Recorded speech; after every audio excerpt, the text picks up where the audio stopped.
Good afternoon. This is the DC Beltway Gardener in Denver, Colorado. It is Sunday, May 18, and a nice warm day. So we're going to do some in-ground planting today. Hope I'm not getting ahead of myself. Around Tuesday or Wednesday, it'll be a low of 37. But I think I can protect these plants during the week and it'll get better next week. So we'll do a garden tour of what's growing, what's getting started here on my high mesa garden. Starting with the waffle garden, and we'll show you a few other things and how they're doing, right?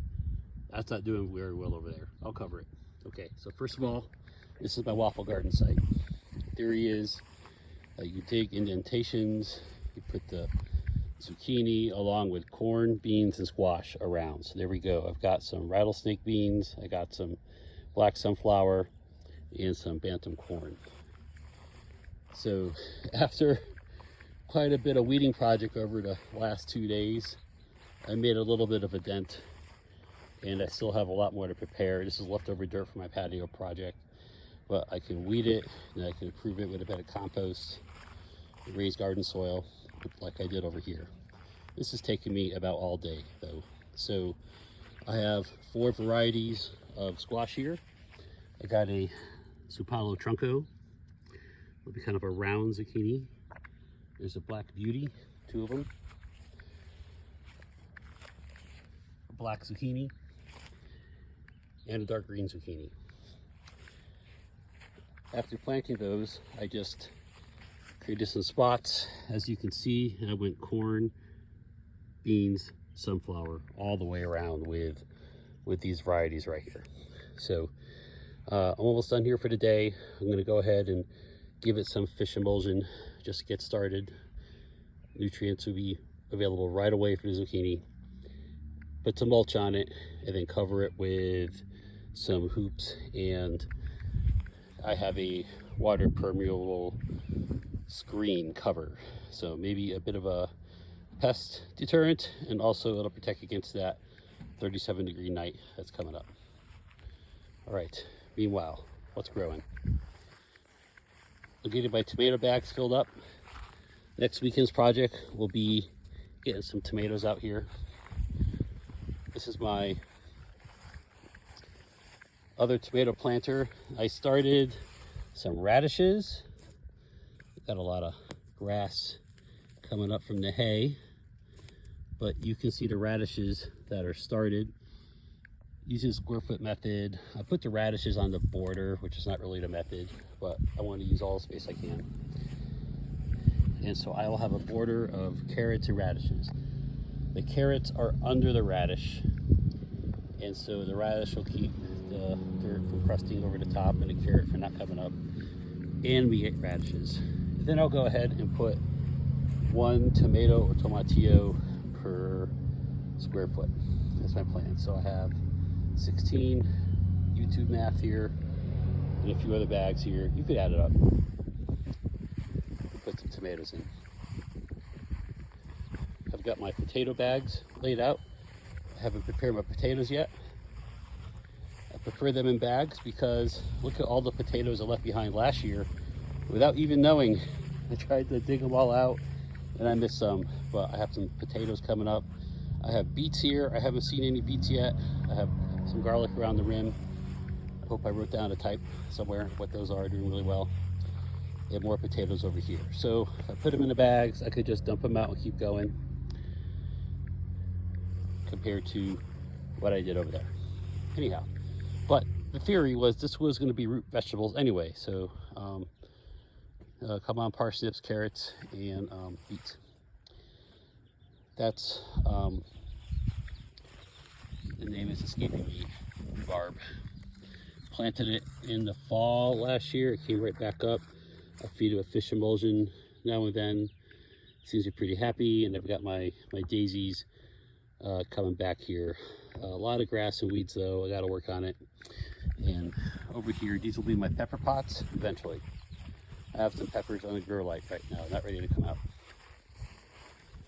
Next weekend's project is also putting the top back on my large tomato planter. Got some grass growing there, and yeah, some weeds still need to be there. This year I'm going to put some determinate ones, like Sleeping Lady, and then the paste ones like Borzano, which I believe are semi-determinate, and some 10 figures in Naples. Here I have some radishes and peas coming up very slow. Here's a snow pea right here. I just want them to use this fence. I threw some rattlesnake pole beans in here anyway. It'll be a little slower to grow. And finally we'll look at my garlic. But a little slow to fertilize. I'm excited about seeing how these Montana ones look. Chisok reds are always doing well wherever you put them. I have more Chisok reds right there. I think that's going to be a go-to. These Italian reds, these are crazy. So that's a keeper for next year.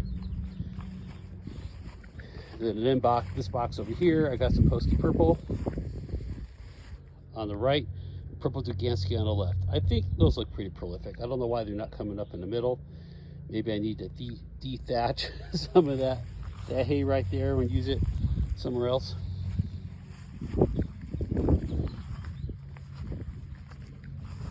More Pahosky Purple on the left and German Red on the right. So really,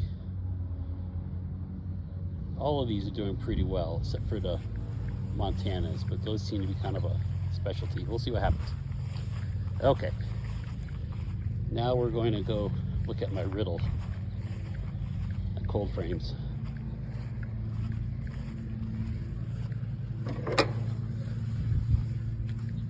I haven't planted the 4th cold frame yet. I might just use that for basil only. And what I'm discovering is that the onions do not like it in the cold frame under the polycarbonate panel. So these are half dead. I think by putting this polytunnel over the top, you know, try to dissuade my dog from getting in there. But maybe the polycarbonate was cooking.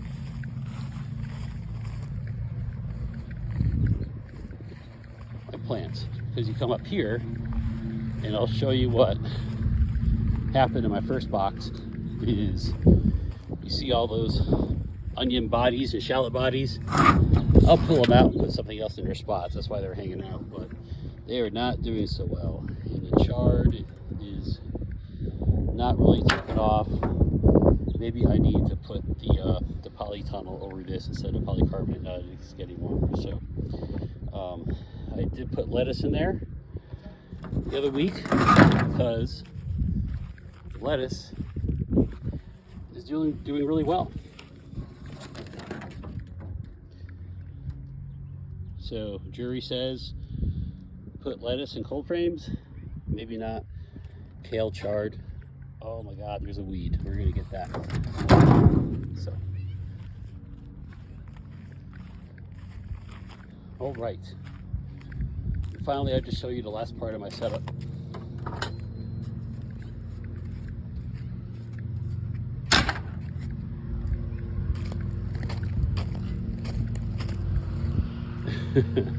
These are all inside, except some extras my family member gave me yesterday.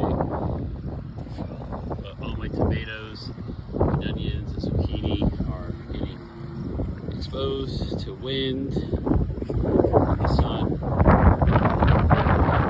They're doing pretty good. One difference I noticed, the basil love larger containers. Don't do that much. So there you have it, gardeners. Nice garden tour, getting into spring. Hopefully we can dodge all the hail.